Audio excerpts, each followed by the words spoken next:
Ya, Assalamualaikum warahmatullahi wabarakatuh. Selamat siang, selamat sore semuanya. Mudah-mudahan anak-anak dalam keadaan sehat ya.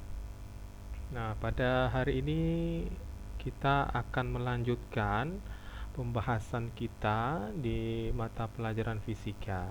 Tapi sebelum itu, saya ingin menyampaikan beberapa arahan kepada Ananda semua karena tetap masih kita ini dalam kondisi pandemi COVID-19. Jadi saya di sini ingin mengajak kepada Nanda semua untuk tetap mematuhi protokol kesehatan yang dianjurkan oleh pemerintah. Ya, karena untuk menjaga diri kita sendiri, keluarga kita ataupun orang-orang yang dekat dengan kita. Jadi kalau misalnya semua ini cepat berlalu, maka kita juga sudah bisa langsung melakukan pembelajaran secara tatap muka. Nah, jadi pemerintah menginginkan kerjasama juga terhadap kita untuk tetap mematuhi yang namanya protokol kesehatan. Ya, jadi kepada Anda semua, kalau memang tidak diperlukan terlalu penting untuk keluar dari rumah, maka diharapkan untuk tidak perlulah melakukan aktivitas di luar rumah. Tapi kalau misalnya memang terlalu memaksa, memang harus kita keluar dari rumah untuk melakukan suatu kegiatan, maka ikutilah protokol kesehatan tersebut.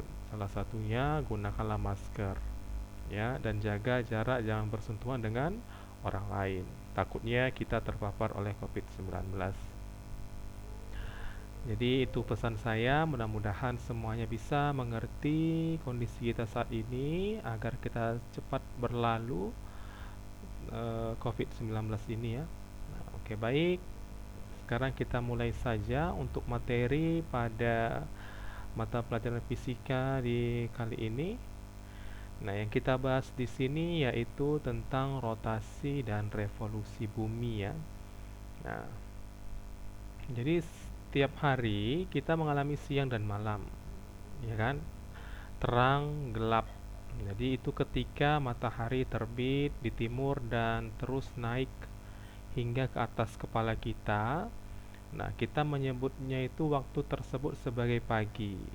Nah, pada saat matahari itu tenggelam atau tidak lagi ada di eh, pandangan kita, ya, maka itu dikatakan malam.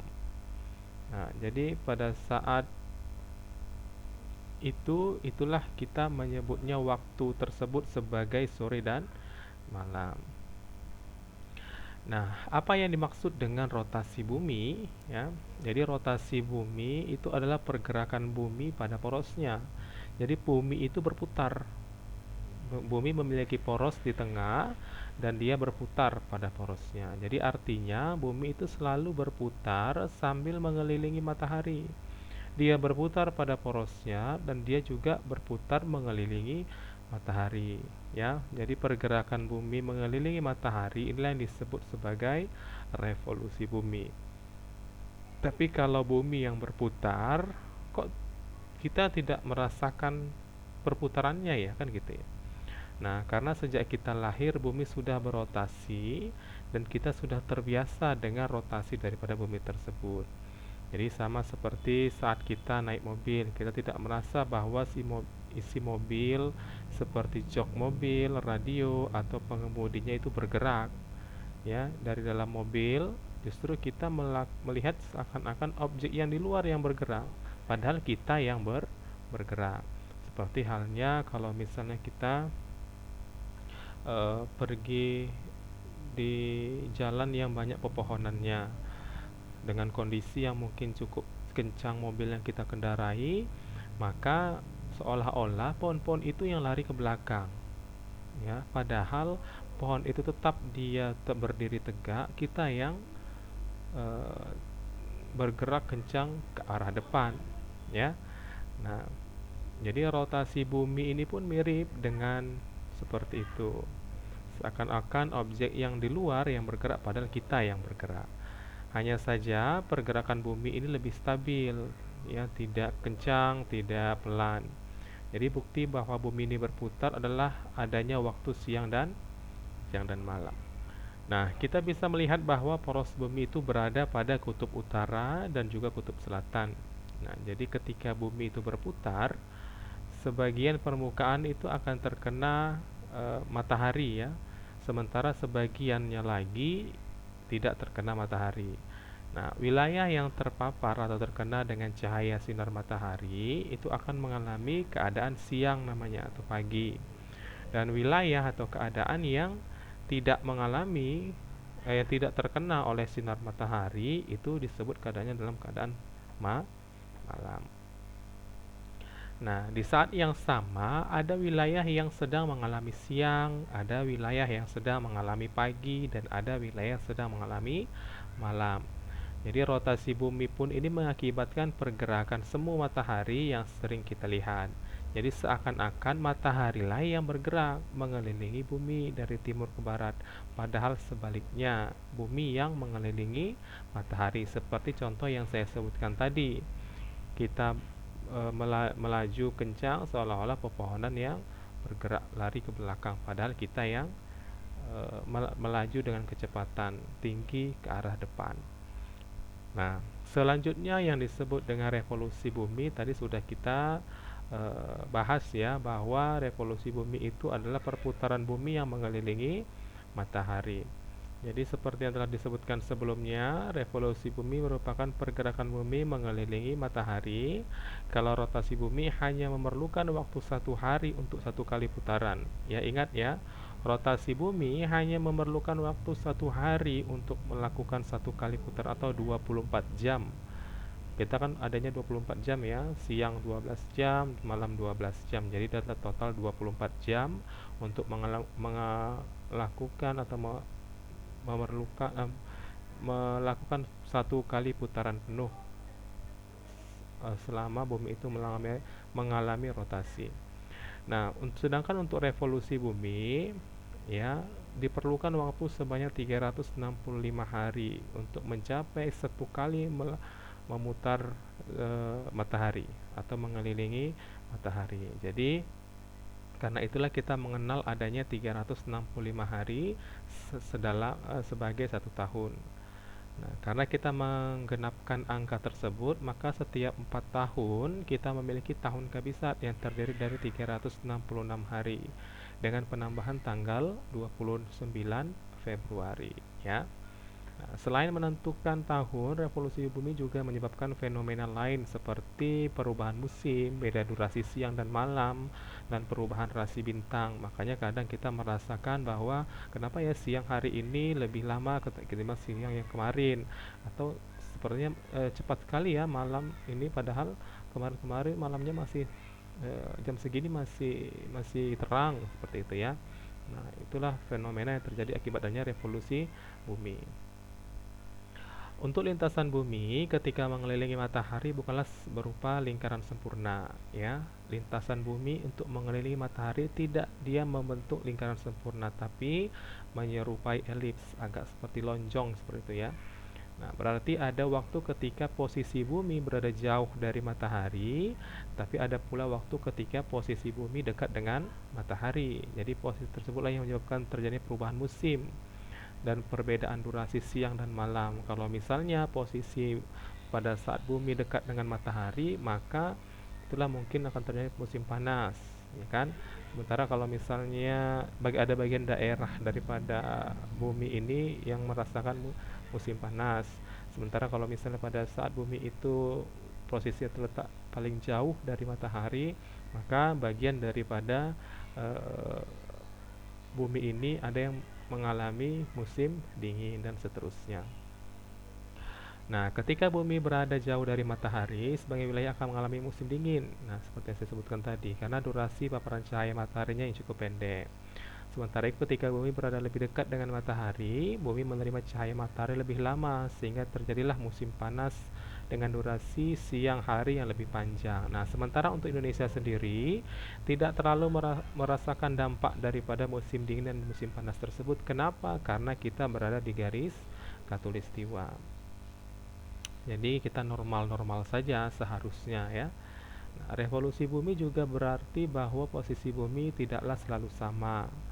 Karena itu, terkadang kita hanya dapat melihat rasi bintang di bulan-bulan tertentu saja. Bukan berarti rasi bintang itu hilang atau pindah, melainkan posisi bumi kita yang berubah, ya. Jadi tidak selamanya kita menjumpai yang namanya rasi bintang, tapi dalam posisi atau keadaan-keadaan tertentu. Nah, ini ada karakteristik daripada lapisan bumi ya. Dan lapisan bumi itu terdiri dari beberapa bagian. Yang bagian tengah itu merupakan inti bumi bagian dalam. Ya, yang berwarna merah terang ini merupakan bagian bumi, inti bumi bagian dalam. Kemudian yang agak coklat ini merupakan inti bumi bagian luar. Selanjutnya ada yang disebut dengan mantel, ya, lapisan daripada inti bumi, lapisan terluar daripada inti bumi bagian luar. Kemudian di bagian terluarnya itulah kerak bumi. Nah, kita sekarang posisinya berada di permukaan kerak bumi, ya, bukan di dalam bumi kita, tapi di permukaannya ini kita. Kadang ada di bawah, di atas, gitu ya. Nah, itulah posisi kita. Jadi bumi ini adalah planet ketiga dari 8 planet dalam tata surya ya. Jadi diperkirakan usia bumi ini mencapai sudah hampir 4,6 miliar tahun, ya, diperkirakan oleh ilmuwan. Nah, jarak antara bumi dengan matahari itu adalah 149,6 juta kilometer, ya, atau 1 AU, yang artinya astronomical unit, ya. Nah, bumi mempunyai lapisan udara atau disebut dengan atmosfer, dan medan magnet yang disebut dengan magnetosfer. Nah, yang melindungi permukaan bumi dari angin matahari. Jadi kita kenapa tidak terkena langsung daripada percikan, ya, percikan api matahari itu karena kita dilindungi oleh dua lapisan, yaitu lapisan udara dan juga medan magnet. Jadi sinar ultra ungu dan radiasi dari luar angkasa juga kita tidak terkena langsung ya ke tubuh kita. Itu akibat karena adanya lapisan udara dan juga lapisan daripada medan magnet bumi. Nah, lapisan udara ini menyelimuti bumi hingga ketinggian sekitar 700 km, ya, ketinggian daripada lapisan bumi. Lapisan udara ini dibagi menjadi beberapa lapisan. Yang pertama, lapisannya disebut dengan troposfer, kemudian ada stratosfer, ada mesosfer, termosfer, dan eksosfer. Nah, kelima lapisan ini memiliki fungsinya masing-masing, ya. Nah, kemudian lapisan ozon setinggi 50 km berada di lapisan stratosfer. Jadi ozon itu berada di lapisan stratosfer.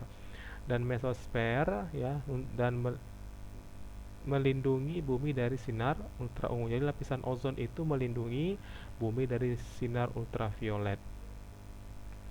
Perbedaan suhu permukaan bumi adalah antara minus 70 derajat Celcius hingga 55 derajat Celcius. Ingat ya, permukaan bumi. Jadi bergantung pada iklim di daerah tersebut atau iklim setempat. Jadi sehari kita dibagi menjadi 24 jam dan setahun di bumi sama dengan 365,22425 hari ya. Jadi bumi mempunyai massa seberat 59.760 miliar ton dengan luas permukaan 510 juta kilometer persegi. Ya, itu untuk ukuran daripada bumi. Sementara untuk berat jenis bumi itu sekitar 5.500 kg per meter kubik. Ini digunakan sebagai unit perbandingan berat jenis planet yang lain. Dengan berat jenis bumi dipatokkan sebagai 1 karena bumi itu sebagai bahan pembanding untuk untuk mengetahui berat jenis daripada planet lain, maka diberilah patokan di mana berat jenis bumi itu menjadi sama dengan 1. ya. Tapi sebenarnya berat jenis bumi itulah sekitar 5.500 km per meter kubik. Nah, bumi mempunyai diameter sepanjang 12.756 km, ya, itu untuk diameter bumi. Nah, gravitasi bumi ini diukur sebagai 10 Newton per kilogram. Jadi dijadikan unit ukuran gravitasi planet lain juga, ya. Dengan gravitasi bumi dipatokkan sebagai satu, bumi mempunyai satu satelit alami, yaitu bulan. Satelit alami ya, salah satelit memang sudah ada dengan sendirinya. Nah, 70,8% permukaan bumi ini diliputi air, 70,8%. Jadi 30%-nya hanya 30% sajalah yang dataran.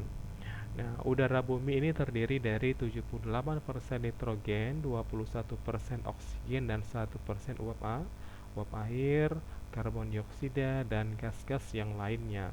Jadi ternyata yang paling banyak itu gas yang ada di permukaan bumi adalah gas nitrogen, kemudian gas oksigen. Sementara yang kita hirup itu adalah gas oksigen. Jadi bagaimana kalau bisa kita menghirup gas oksigen sementara yang paling banyak itu adalah gas nitrogen? Itulah kuasa daripada Tuhan untuk menciptakan manusia, di mana dari dalam paru-paru kita itu ada penyaringnya. Jadi yang masuk itu hanyalah oksigen saja, walaupun pada saat kita hirup kemungkinan gas nitrogen juga dia ada atau kita terhirup, tapi pada saat pergantian di paru-paru yang diganti itu adalah atau yang digunakan itu adalah gas oksigen, bukan gas nitrogen. Nah, bumi diperkirakan tersusun atas inti dalam bumi yang terdiri dari besi nikel beku setebal 1370 km dengan suhu 4500 derajat Celcius. Ini diselimuti pula oleh inti luar yang bersifat cair setebal 2100 km. Lalu diselimuti lagi oleh mantel silika setebal 2800 km, membentuk 83% daripada isi bumi. Nah, akhirnya sekali diselimuti oleh kerak bumi setebal kurang lebih 85 km, dan ternyata tebal daripada kerak bumi itu hanya 85 km ke dalam, ya. Kerak bumi itu lebih tipis di dasar laut, yaitu sekitar 5 km, ya. Dasar laut itu jika kita hitung untuk mencapai ke bagian mantel bumi, maka itu jaraknya adalah sekitar 5 km. Nah, kerak bumi terbagi kepada beberapa bagian dan bergerak melalui pergerakan tektonik lempeng, ya. Ini masuk dalam teori continental drift yang menghasilkan gempa bumi. Jadi yang kenapa adanya gempa bumi, karena ada pergerakan daripada tektonik atau lempeng bumi. Itu yang menyebabkan terjadinya gempa, ya, bergeser lempeng buminya. Nah, titik tertinggi di permukaan bumi itu adalah Gunung Everest setinggi 8.848 meter. Ingat ya, permukaan bumi. Jadi eh, bukan yang lain, tapi titik tertinggi daripada permukaan bumi. Dan titik terdalam daripada bumi itu adalah Palung Mariana, ya, di Samudra Pasifik dengan kedalaman 10.924 meter dari permukaan laut. Nah, sementara untuk danau terdalam itu adalah Danau Baikal dengan kedalaman 1.637 meter. Sementara untuk danau terbesar itu adalah Laut Kaspia dengan luas 394.299 km kuadrat. Nah, itulah untuk pembahasan kita pada siang hari ini. Jika ada yang Ananda ingin tanyakan dari pembahasan kita, dipersilahkan untuk mengetikkan pertanyaannya di kolom komentar. Nanti akan kita diskusikan apa yang Ananda ingin tanyakan, ya.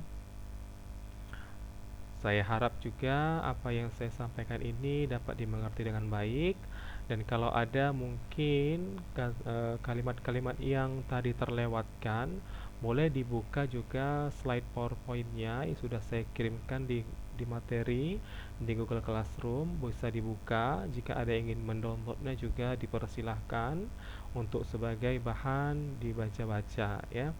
Nah, jadi untuk pertemuan kita hari ini saya akhiri. Eh, kita lanjutkan diskusi kita di kolom komentar. Mudah-mudahan semua bisa memahami untuk materi kita pada hari ini. Oke, saya akhiri saja. Wabillahi taufiq wal hidayah. Assalamualaikum warahmatullahi wabarakatuh. Selamat sore semua anandanya sekalian.